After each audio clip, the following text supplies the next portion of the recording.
Hey guys, welcome to the next video in this series where I'll be running through the body dismantling, paint and rust removal, surface rust removal, and finally the removal of the body from the chassis. So anyway, to begin with, what I did was I carefully removed all the exterior trims, components, along with the interior.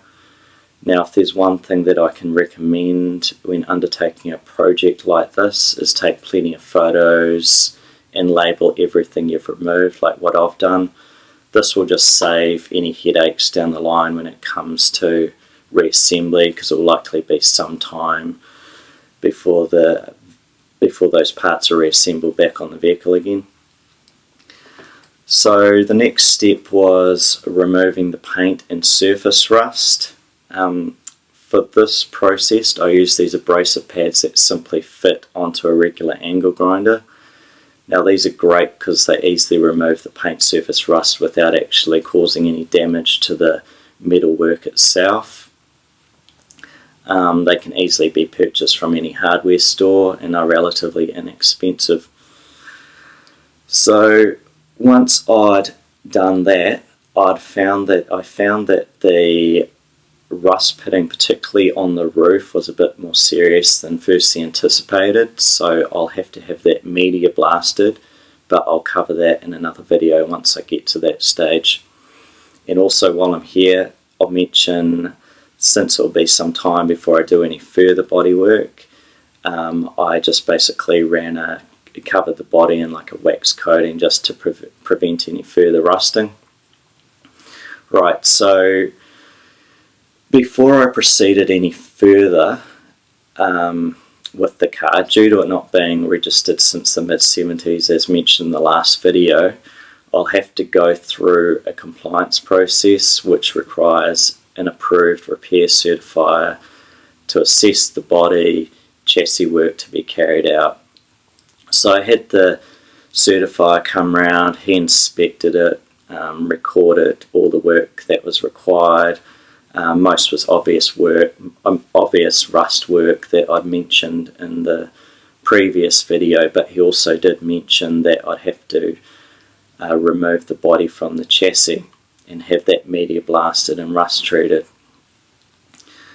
So because of that, I had to also get the glass removed then, because when you're actually lifting a body from a chassis, there's a chance that the body may twist slightly.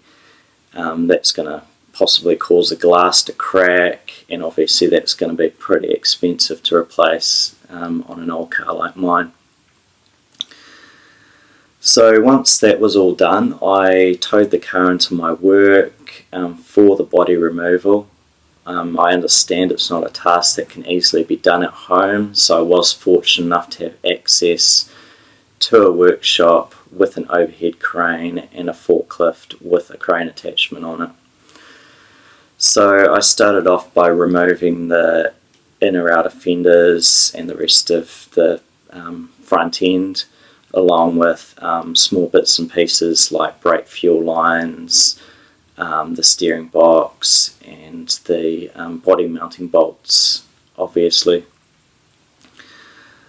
So when it came to raising the body off the chassis, what I did was I ran a strop directly underneath the firewall that was attached to chains to lift up one end, and then for the back I ran another strop that ran basically directly under the rear quarters, and that was attached to a spreader bar so it wouldn't try and pull the quarters in when I was lifting that end.